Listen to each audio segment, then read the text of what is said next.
নমস্কার, প্রিয়াঙ্কার বাংলা কিচেনে আমি প্রিয়াঙ্কা তোমাদের জন্য আরেকটা সুস্বাদু রেসিপি নিয়ে চলে এসেছি। কি রেসিপি সেটা জানতে হলে কি করতে হবে? হ্যাঁ, আমার সাথে সরাসরি কিচেনে যেতে হবে। তাহলে চলো বেশি বকবক না করে সরাসরি কিচেনে যাওয়া যাক।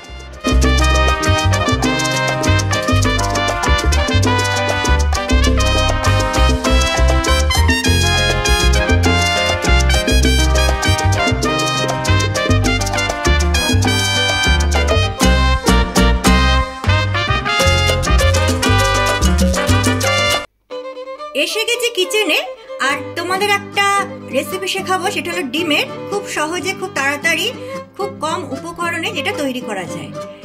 হ্যাঁ, আজকে আমি তোমাদের সাথে শেয়ার করব এগ চিলি। তোমরা এগ চিলি নানাভাবে হয়তো খেয়েছো, চিলি চিকেন খেয়েছো, কিন্তু আজকে এই এগ চিলিটা আমি খুব নতুনত্বভাবে তোমাদের শেখাবো খুব সহজে। তাহলে চলো ঝটপট করে দেখে নিই। প্রথমে দেখো, আমি গ্যাস জ্বালিয়ে কড়াইতে তেল দিয়ে দিয়েছি, সাদা তেল। এই তেলের মধ্যে আমি কিছুটা রসুন কুচি, আদা কুচি আর লঙ্কা কুচি দিয়ে দেবো।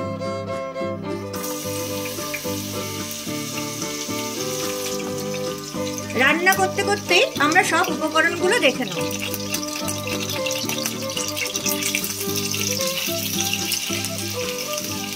একটু ফ্রাই করে নেব। এবারে এর মধ্যে আমি দিয়ে দেব ক্যাপসিকাম কুচি আর পেঁয়াজ কুচি। এইভাবে আমি টুকরো করে নিয়েছি। পেঁয়াজটাকে এইভাবে কেটে নিয়েছি, যেমনি তোমরা চিলি চিকেনে দাও। এটাকে দিয়ে দাও।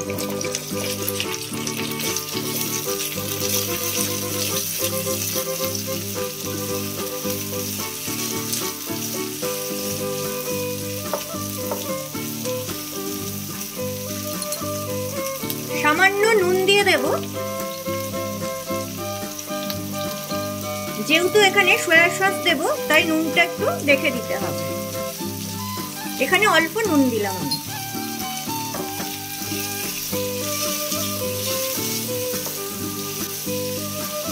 তোমাদের হাতে যদি টাইম না থাকে আর একটু ভালো খাবার খেতে ইচ্ছা করে, তাহলে কিন্তু তোমরা এইভাবে এটাকে করে নিতে পারো।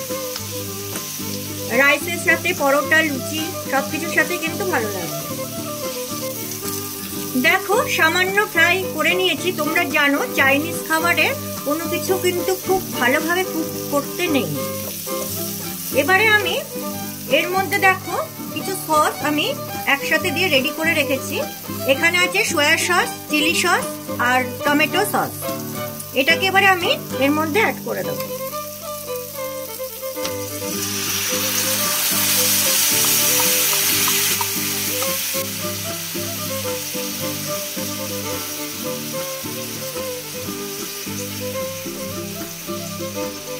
ভালোভাবে মিশিয়ে নেব সমস্ত উপকরণ। এবারে আমি এর মধ্যে জল অ্যাড করব।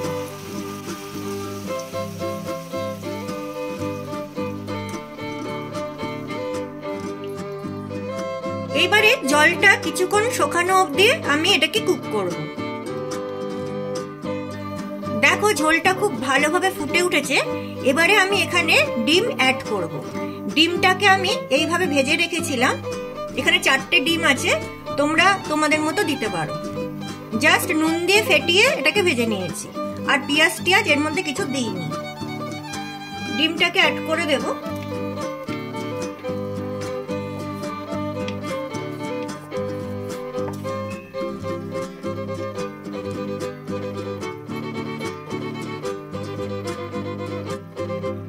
এবারে এর মধ্যে আমি অ্যাড করব কর্নফ্লাওয়ার।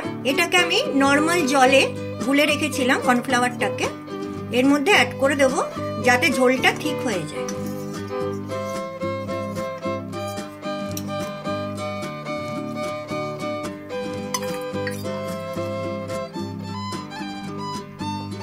তোমরা যতটা গ্রেভি খাবে সেই অনুযায়ী ঝোলটাকে ঠিক করে নেবে। গ্রেভিটাকে আমি বেশি ঠিক করব না, এটা ঠিক আছে। এবারে নামানোর আগে আমি কিছুটা স্প্রিং অনিয়ন এর মধ্যে অ্যাড করে দেব।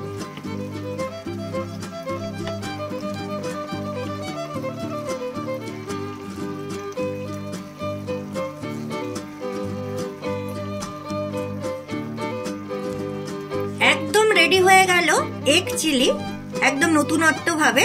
তোমরা অবশ্যই বাড়িতে এই রেসিপিটা তৈরি করবে, আর আমাকে কিন্তু জানাতে একদমই ভুলবে না তোমাদের কিরকম লাগলো এই রেসিপিটা। তোমাদের আরো অন্য কোনো রেসিপি পছন্দ থাকলে আমাকে জানিও, আমি অবশ্যই চেষ্টা করব সেই রেসিপি তোমাদের সাথে শেয়ার করার। তাহলে আজকের রেসিপিটা যদি তোমাদের ভালো লাগে তাহলে লাইক কমেন্ট শেয়ার করে দিও, আর যারা এখনো চ্যানেলটিকে সাবস্ক্রাইব করোনি তারা প্লিজ সাবস্ক্রাইব করে দিও, আর পাশে থাকা নোটিফিকেশন বেল আইকনটা ক্লিক করে অল করে দিও। তাহলে যখনই আমি এরকম নতুন নতুন কিছু রেসিপি তৈরি করব সবার আগে সেই মেসেজ পৌঁছে যাবে তোমাদের কাছে। তাহলে চলো আজকের মতো বিদায় নিচ্ছি, আবার অন্য কোনো দিন আসবো অন্য কোনো নতুন রেসিপি নিয়ে। ততক্ষণ ভালো থেকো, সুস্থ থেকো।